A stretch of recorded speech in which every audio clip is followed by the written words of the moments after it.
Hello everyone, চলে আসলাম একটা নতুন ভিডিও নিয়ে এবং এই ভিডিওতে আজকে আমি দেখব কিভাবে কাগজ দিয়ে এই মনস্টার প্ল্যান্টটা বানানো যায়। প্রথমে আমি কার্ডবোর্ডটা মনস্টার প্ল্যান্টের পাতা অনুযায়ী কেটে সেইটা আমি আমার হোয়াইট কালারের পেপারে রেখে এবং সেই অনুযায়ী আমি পেন্সিল দিয়ে এঁকে এবার কাঁচি দিয়ে কেটে নিলাম এবং আমার পছন্দ কালার করে নিলাম ব্রাশ পেন দিয়ে। এটার যে ডাল সেটা আমরা তৈরি করব গুনা দিয়ে। এভাবে করে টুইস্ট করে বানিয়ে নিতে হবে।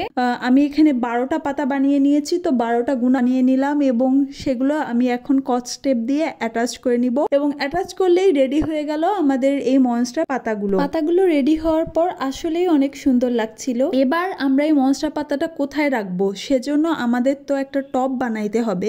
তো টবটা বানানোর জন্য আমি নিয়ে নিলাম একটা আইসক্রিমের পট এবং সেই পটের মধ্যে আমি রাখলাম গুনা আর কিছু হোয়াইট পাথর, যেটা এটার ভারসাম্য রক্ষা করবে। এবার আমরা আইসক্রিমের পটের গায়ে ডিজাইন করব, যার কারণে আমি সুপার ক্লে নিয়ে নিলাম এবং এখানে আমি একটু রেইনবো টাইপের ডিজাইন করব বলে বেশ কয়েকটা সুপার ক্লে নিয়ে এরকম রেইনবো টাইপের শেপ করে গ্লু দিয়ে পটের গায়ে অ্যাটাচ করে দিলাম এবং যেটা আমাদের বাড়তি ছিল সেটা আমি পটের ভিতরে দিয়ে দিলাম। এছাড়া উপরে আমি আরো কিছু ব্ল্যাক সুপার ক্লে দিয়ে দিলাম। এবার আমরা পাতাগুলো অ্যাসেম্বল করে নিলাম আর ব্যাস তৈরি হয়ে গেল আমাদের এই মনস্টার প্ল্যান্ট। যারা আমার মতো ঘর সাজাতে চাও কিন্তু পাতা বাহারের অনেক দাম বলে কিনতে পারো না, তারা কিন্তু এরকম বানিয়ে নিতে পারো। এটাও কিন্তু অনেক বেশি সুন্দর লাগে এবং এই মনস্টার প্ল্যান্টের দামও অনেক। তো এরকম নতুন আইডিয়া পেতে অবশ্যই আমার চ্যানেলটি ভিজিট করো এবং এছাড়া আমার ইউটিউব চ্যানেলে তোমরা সাবস্ক্রাইব করে দিও। আল্লাহ হাফেজ।